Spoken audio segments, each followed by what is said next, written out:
Well, I figured today I would put the manifold on, the carburetor on. Why not, huh?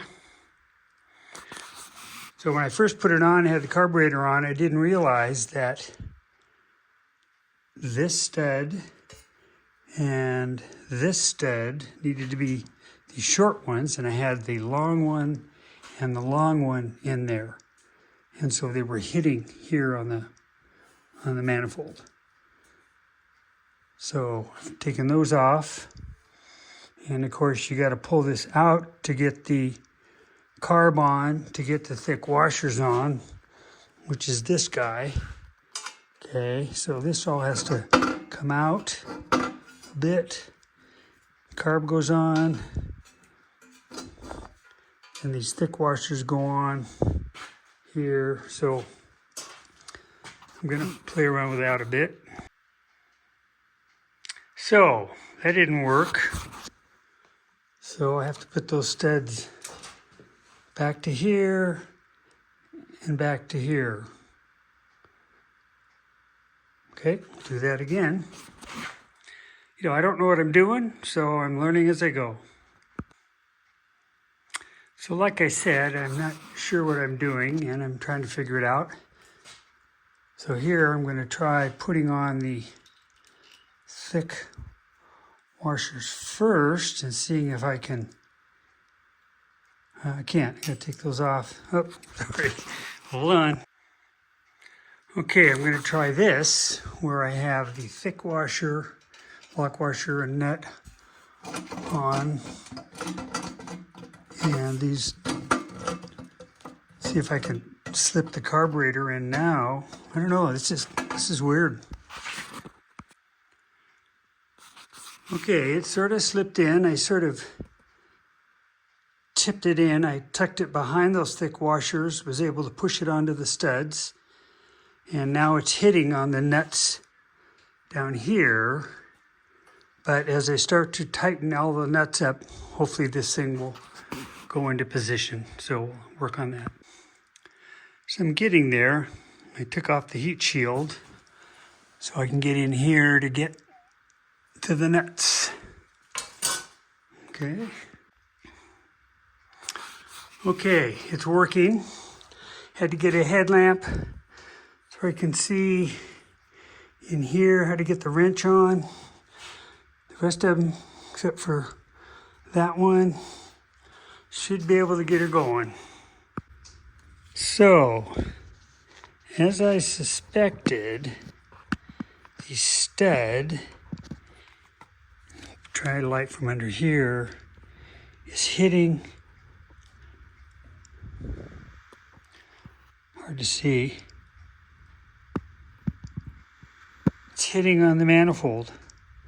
So it's about 1/8 of an inch, maybe a little more, because that's not going in.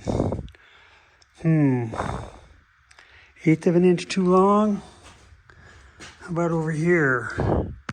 Same thing. That's weird. That's weird. You know, it could be that this being a British carburetor. Let me measure here, see where we're at on metric 0. Here I'm 14.85 millimeters. Here,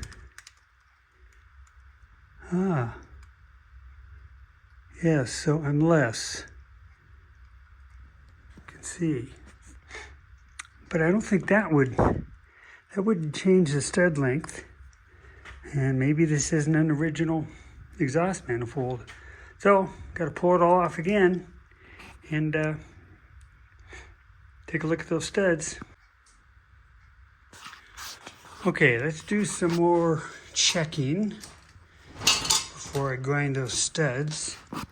You notice that the British carburetor is 15 millimeters, and the manifold is 15 millimeters. Maybe a little more because of that. Basically 15 millimeters. So 1591. Okay, let's have a look here. First one, 1426. 1409.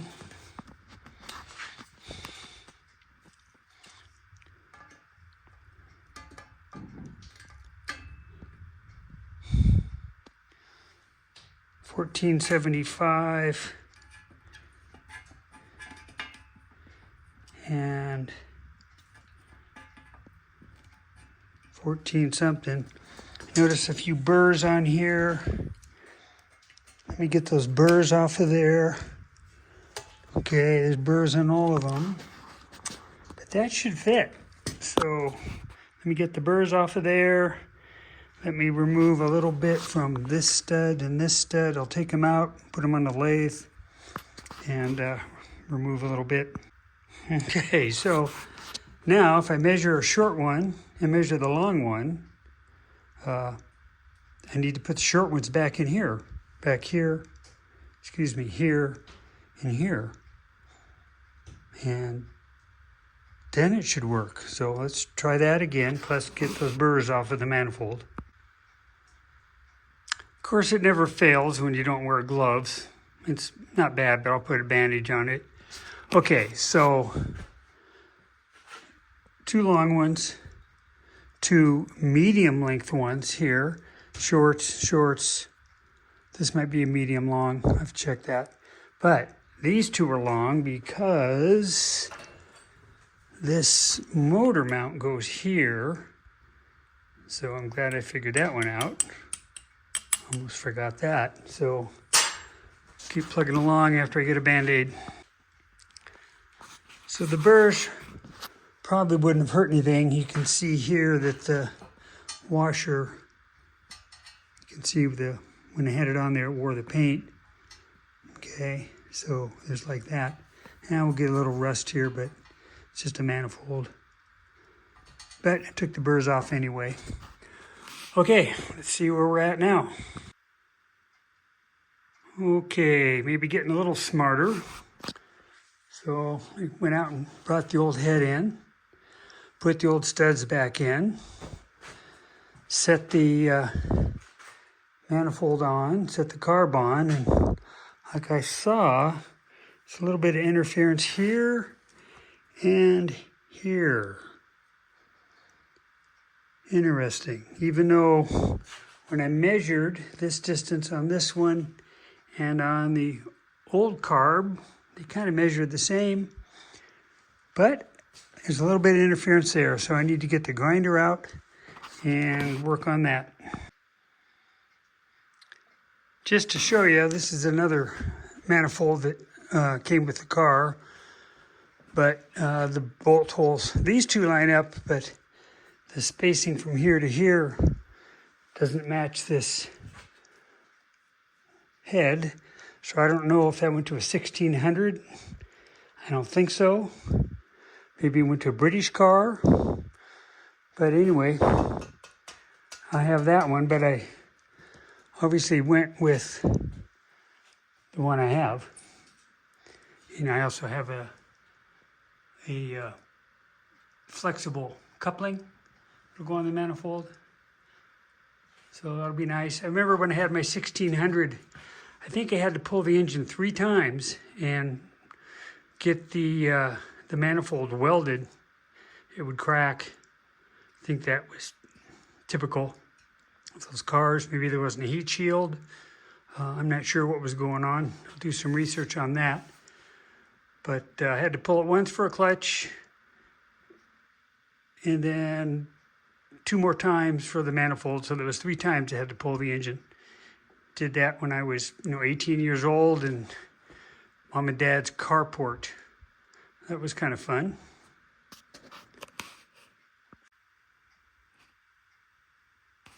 Okay, paint is dry and everything is in. It's not tight yet, but I was able to get all the nuts and bolts and everything in, got the lift plate in. So finally, took a while. And while the paint was drying, I started working on my rack here. So we're glued and screwed. I'll show you what that is a little bit later. So let me start wrenching. Okay, so there we are. The two nuts. There's one up there and one up here. I'm having a hard time getting to. So I just ordered a 45-degree offset wrench, thin. So when that gets here, hopefully that'll allow me to reach in there. And everything's tight, but I will go through and give it all one more good hand tight. I mean, it's really hard to get torque, a torque wrench or any of this stuff. So hand tight will be good.